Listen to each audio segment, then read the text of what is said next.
It's my 2011 Chevrolet Express all-wheel drive camper van. It was built with simplicity in mind and also versatility. The biggest thing was that it had to have fridge, kitchen, and running water. So first is the kitchen. I built it so that it's on this platform so you can cook inside and outside. Underneath it, there's a sizable pantry. And here we have a propane locker that's fully sealed. So it's totally safe to use. And nice thing is these cubbies on top also act as kind of places where I put my cutlery, things like that. So this thing is totally sealed, vented to the outside. So, and there's also a carbon monoxide detector at the back as well. As you can tell, there's a double bed that sleeps two in here, and there's also kind of like an underwear drawer right here.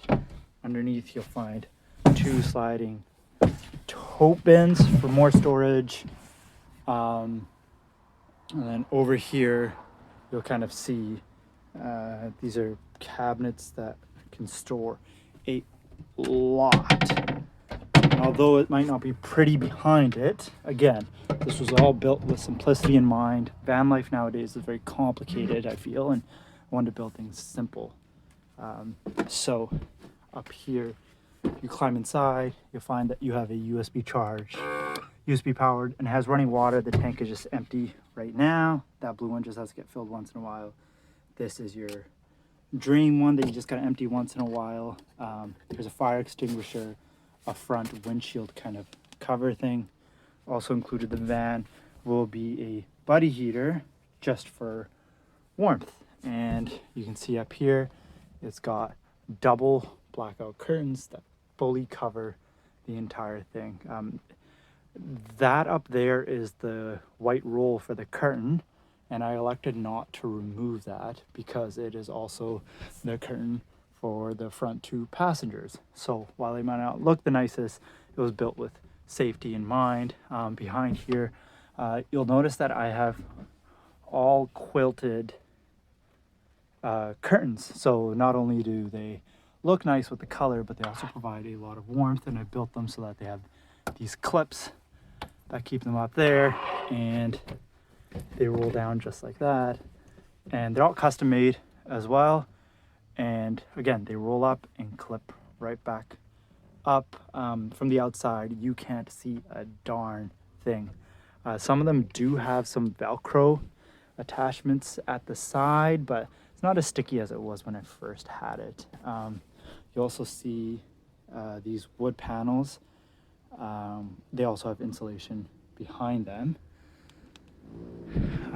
And all of this is burlap bags because I also wanted to be sustainable as I possibly could when building a van like this. Up above us, you'll also find a fan that is vented to the outside, and it is purposely placed right in front of the kitchen.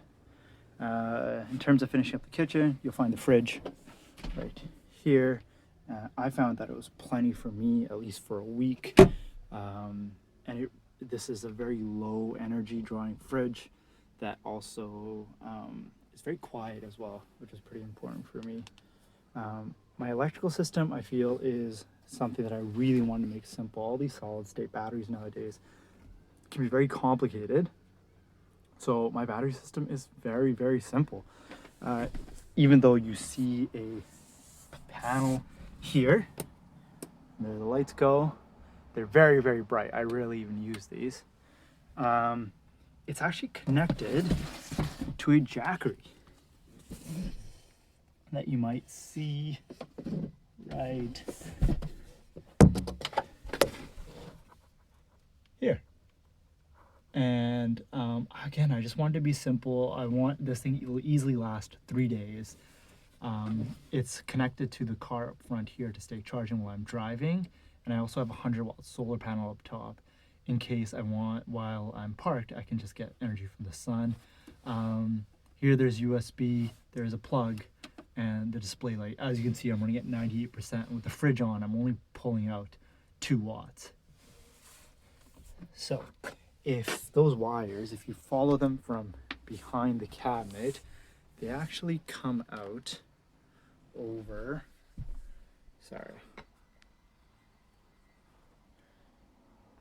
Sorry about this. They actually pop out over here, and I think I did something that was very creative and something that I've never seen someone do in a van before.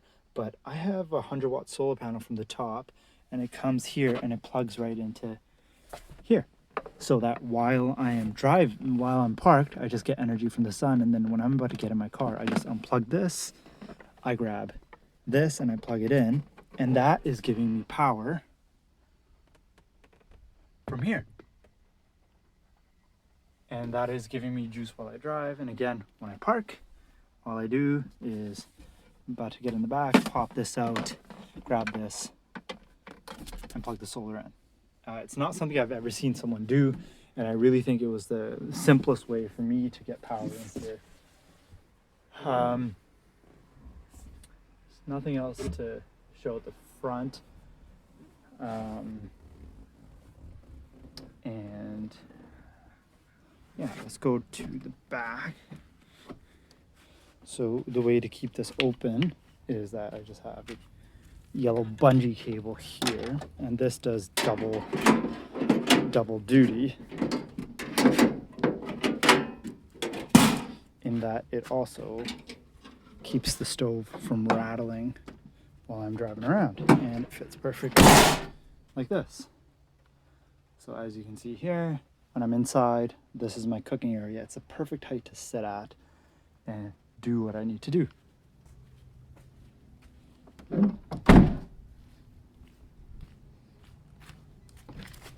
So in terms of back, again, wood cladding on the sides, wood cladding over here as well. That takes into account the door handles.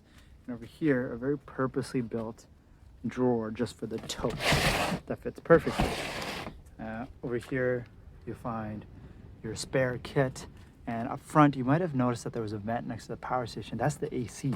I kept that there because it's really nice in the summer to have cold air available in the back whenever you need it. More storage over here, and as you can see, this thing is fully insulated. So I've got 1.5-inch foam board all the way around, including the bottom and the top, and then I've got just some reflectic on the wheel wells. In terms of the outside, the van also comes with a very large Thule, which is great for storage, a 100-watt solar panel, and a fan that keeps me vented inside and out. Sorry, this video is longer than expected, but 2011 Chevrolet Express all-wheel drive camper van with 188,000 kilometers. It's very rare to find a van that's all-wheel drive and has all windows and low mileage. Besides a couple rust spots because this thing is from Alberta, and some rust on the wheels. This thing is in mint condition. I've taken very good care of it. When it was in Alberta, it was a tourist van that drove people from Calgary to Banff, so it has a lot of highway mileage. And then I myself have also put a lot of highway mileage on it as well.